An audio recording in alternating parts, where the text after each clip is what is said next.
We're in New York City for our 2012 Fall Study Tour. Our first visit is at the Type Directors Club to meet Joanne Dugan. Joanne Dugan's classes begin with turning off the lights. She says it forces the challenge of clearing out your mind space, which feeds your creative work. Joanne calls herself a visual curator. She makes, directs, and curates photography and other visual media for digital projects, short films, product design, books, and fine art installations. She is also a faculty member at ICP in New York City and the Fine Arts Work Center in Provincetown, Massachusetts. The Society of Illustrators' mission is to promote the art of illustration, to appreciate its history and evolving nature through exhibitions, lectures, and education.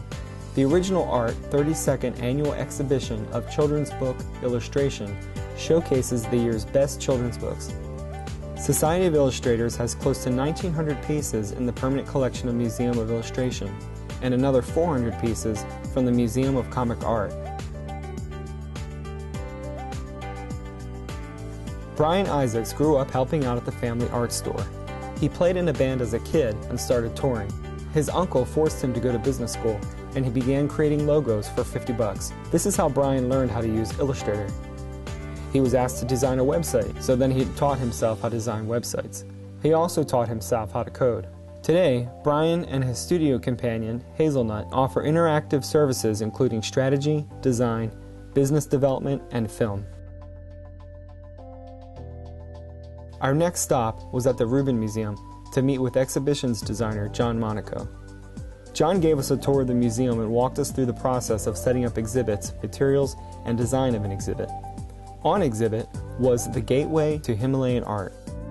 Gateway showcases important deities and symbols, also materials and techniques used in creating works of art and the purposes and functions of these works in their sacred and secular context.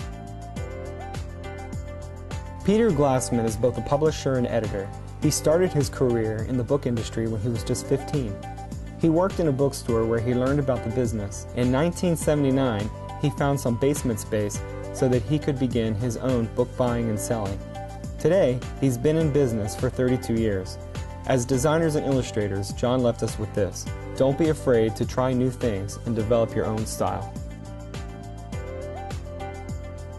Joe Ciardiello was born and raised on Staten Island. He attended the High School of Art and Design and continued college at Parsons, earning a BFA degree. Over his 38-year career, he has worked for major magazines and newspapers, as well as corporate and advertising clients, book publishers, and record companies. His influences were Popeye cartoons, Mad Magazine, Jack Davis, movie posters, The TV Guide, Pushpin Studios, and Picasso's sketches.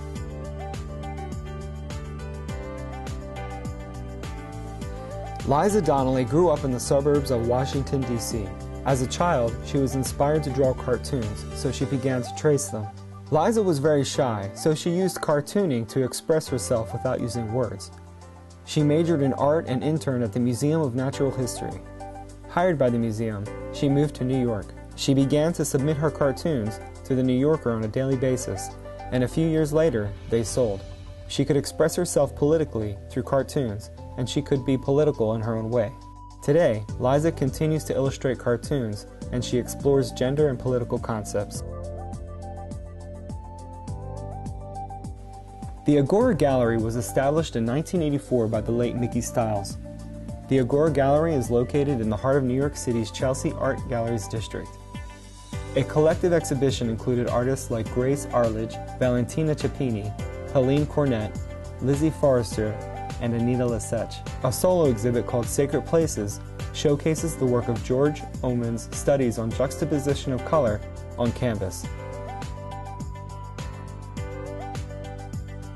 Pace Gallery is also located in the Chelsea Art Galleries district. Pace is a leading contemporary art gallery representing many of the most significant international artists and estates of the 20th and 21st centuries. Pace presented new work of Mikkel Rovner that incorporates landscapes into videos projected onto stones. Operating on the boundaries of video and sculpture, Rovner's work explores issues of borders, archaeology, and cultural and political identity.